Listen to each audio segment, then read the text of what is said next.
Assalamualaikum warahmatullahi wabarakatuh. Salam olahraga. Halo anak-anak semua, apa kabar kalian hari ini? Semoga dalam keadaan sehat dan senantiasa dalam lindungan Allah Subhanahu wa taala. Amin.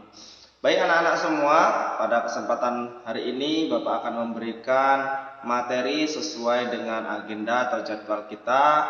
Bapak akan memberikan materi video pembelajaran. Harapan Bapak kalian dapat menyimak dengan baik, dapat memahami video pembelajaran yang Bapak berikan. Kemudian setelah kalian simak, kalian catat di buku catatan kalian masing-masing. Bisa dipahami anak-anak? Oke, jika bisa kalian pahami, langsung saja kita simak video pembelajaran berikut ini.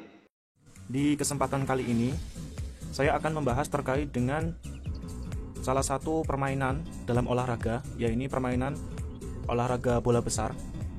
Untuk materi yang nanti saya akan bahas terkait dengan olahraga sepak bola.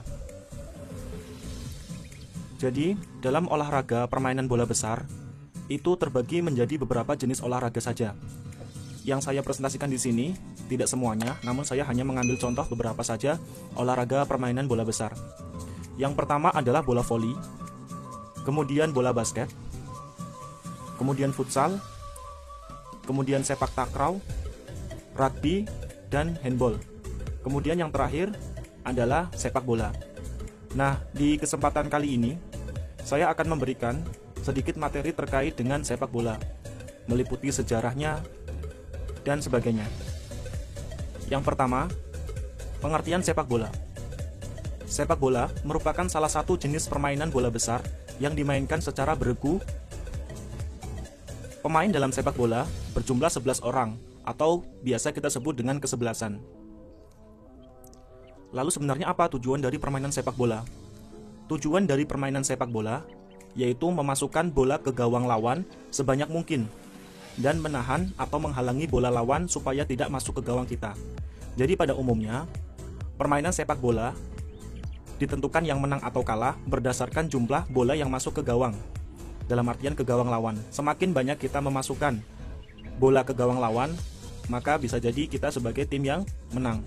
Sementara apabila gol yang kita cetak ke gawang lawan itu sedikit, maka kita bisa dikatakan sebagai tim yang kalah.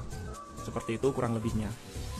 Lalu dalam permainan sepak bola, itu ada beberapa teknik dasar yang harus dipelajari sebagai seorang pemain sepak bola. Yang pertama, yaitu menendang, atau biasa kita sebut dengan shooting. Teman-teman juga boleh menyebutkan dengan kicking, ya.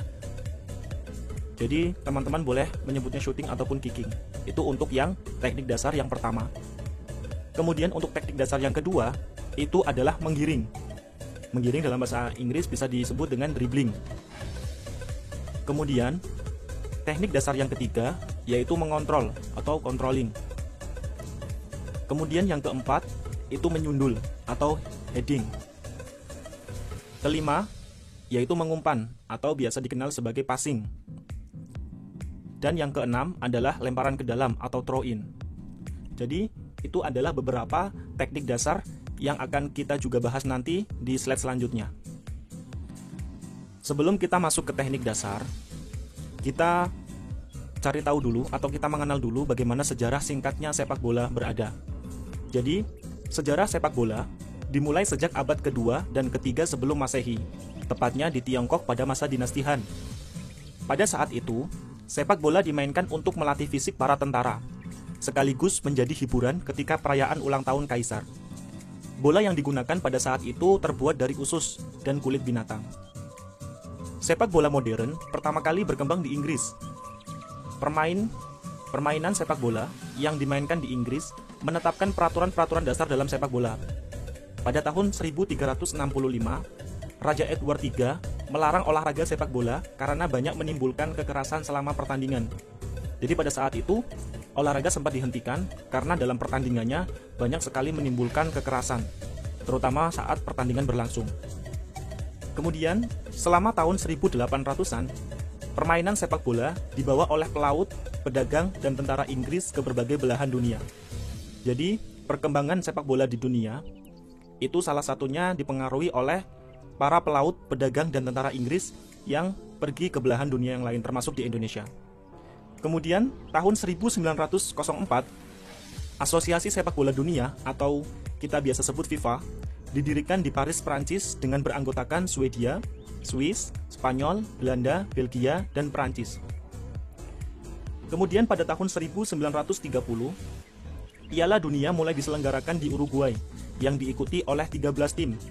7 tim diantaranya berasal dari Amerika Selatan, 4 tim dari benua Eropa, dan 2 tim berasal dari Amerika Utara.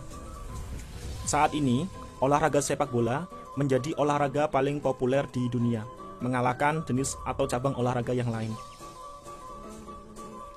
Lalu kemudian, terkait dengan sarana dan prasarana dalam olahraga sepak bola. Terkait dengan sarananya sendiri, ada beberapa hal yang ingin saya sampaikan. Terkait dengan sarana, yang pertama adalah bola. Karena bernama sepak bola, jadi alat atau sarana yang paling utama adalah bola. Kemudian sarana yang kedua adalah pakaian atau jersey yang biasa kita sebut. Kemudian ada sepatu. Kemudian ada kuns. Keempat ini merupakan sarana yang ada pada olahraga sepak bola. Namun sebenarnya masih banyak lagi sarana yang bisa kalian cantumkan di sini. Namun saya hanya menjelaskan beberapa saja terkait dengan sarana pada olahraga sepak bola. Kemudian kita beralih ke prasarana, ya. Untuk prasarananya sendiri, yang pertama adalah lapangan sepak bola itu sendiri.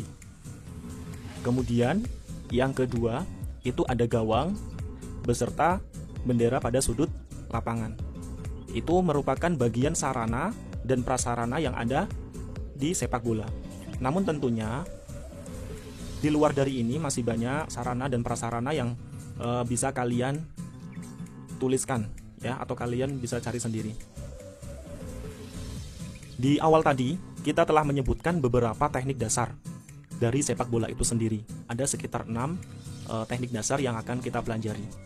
Untuk teknik dasar yang pertama yaitu menendang. Jadi menendang itu dalam sepak bola dibagi menjadi beberapa bagian. Kaki bagian dalam, punggung kaki, dan kaki bagian luar. Untuk kaki bagian dalam bisa kalian lihat. Jadi perkenaannya nanti berada di sisi samping jempol kaki kalian. Itu adalah bagian dalam. Ya, sekali lagi, untuk perkenaan bolanya berada di sisi jempol kalian, jempol kaki. Perkenaan kaki dengan bola itu disebut kaki bagian dalam. Sementara untuk menendang menggunakan punggung kaki, berarti bagian kaki yang digunakan adalah bagian atas atau bagian telapak kaki bagian atas. Bisa kalian sebut punggung kaki. Itu untuk perkenaan berkaitan dengan kaki dan bolanya. Kemudian kaki bagian luar, ya, bisa kalian lihat di gambar yang ketiga. Jadi perkenaannya bola berada di bagian luar kaki. Kemudian untuk teknik yang kedua, menggiring. Jadi menggiring itu terbagi menjadi 3 bagian. Sama seperti menendang tadi, menggiring dibagi menjadi 3. Yang pertama, menggiring bola dengan kaki bagian dalam. Yang kedua, menggiring bola dengan kaki bagian luar. Dan yang ketiga, menggiring bola dengan punggung kaki. Ini adalah ketiga jenis yang umumnya dipakai para pemain sepak bola ketika mereka menggiring bola. Yang berikutnya yaitu mengontrol. Teknik mengontrol. Teknik mengontrol itu dibagi menjadi 4 bagian. Yang pertama, menggunakan kaki bagian dalam. Jadi ketika bola datang, perkenaannya nanti akan berada di sisi samping jempol kalian, jempol kaki kalian. Kemudian untuk punggung kaki itu sama, yaitu perkenaan bola berada di atas telapak kaki atau kalian bisa sebut sebagai punggung kaki, seperti gambar nomor 2. Kemudian yang ketiga yaitu kaki bagian luar. Sama seperti menendang tadi atau gambar yang sebelumnya, kaki bagian luar berarti berada di sisi luar dari kaki kita. Dan yang keempat yaitu telapak kaki atau berada di bawah telapak kaki kita untuk perkenaan bolanya. Itu adalah teknik dasar mengontrol yang terbagi menjadi 4 bagian. Kemudian menyundul atau heading. Jadi teknik yang berikutnya adalah menyundul. Menyundul juga dibagi menjadi beberapa bagian. Menyundul yang pertama, menyundul bola tanpa melompat. Kemudian menyundul sambil melompat dan menyundul sambil melompat namun dari arah samping. Perkenaan bolanya pun bisa sama. di bagian kepala. Namun untuk arah datangnya bola itu menyesuaikan. Dalam artian ketika bola itu datang dari hadapan kalian, kalian bisa menggunakan bagian kepala bagian depan untuk menyundulnya. Kemudian kalian juga bisa menggunakan bagian samping kalian ketika memang bola datang dari arah samping badan kalian. Kalian bisa lihat pada gambar seperti itu, terbagi menjadi 3 bagian terkait dengan teknik menyundul. Kemudian teknik berikutnya yaitu mengumpan. Mengumpan atau passing dalam sepak bola terbagi menjadi 4 bagian. Yang pertama, kaki bagian dalam, kemudian punggung kaki, kemudian kaki bagian luar, dan telapak kaki. Untuk gambarnya bisa kalian lihat di layar seperti itu untuk mengumpan. Kemudian yang berikutnya yaitu melempar atau throw. Jadi melempar dalam sepak bola juga ada aturannya, tidak asal melempar saja. Kalian lihat lingkaran yang berada pada gambar itu. Jadi posisi kaki pemain sepak bola harus berada di luar lapangan, tidak boleh memasuki lapangan itu sendiri. Kemudian posisi bola ketika akan dilempar itu berada di belakang kepala. Tidak boleh melempar bola, itu bolanya berada di depan dada ataupun depan wajah kita. Jika ada pemain yang melakukan seperti itu, bisa jadi nanti akan diulangi lagi untuk proses pelemparannya. Seperti itu. Itu merupakan peraturan atau cara melempar dalam permainan sepak bola. Demikian video pembelajaran dari Bapak. Semoga bermanfaat dan dapat kalian pahami dengan baik. Dan jangan lupa dicatat di buku catatan kalian masing-masing.